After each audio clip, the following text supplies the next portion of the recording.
dibimbing oleh adik putri ya, yang menjadi putri. Adik-adik ni nak buat lagi ada apa? Tak buat mana?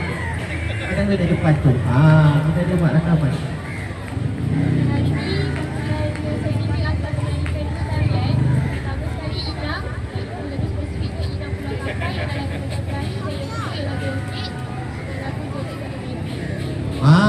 Maksudnya dia buat 3 rangkaian tarian yang melibatkan tarian Inang dan joget. Melibatkan 2 tarian iaitu tarian Inang dan juga joget yang akan dipersembahkan oleh kumpulan yang pertama iaitu kumpulan tari rentak pesona tari. Yang rata-ratanya dari kita ni adalah daripada kelas tari batch yang ketiga, kelas lestari seni budaya batch yang ketiga yang dikendalikan oleh Pertubuhan Tari Ronggeng Melayu Batu Pahat. Jadi tepuk tangan tu semua.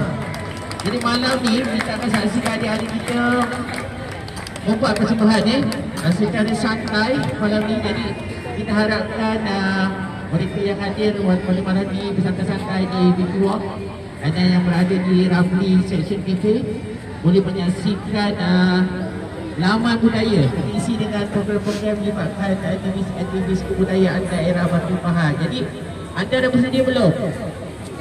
Dah bersedia belum?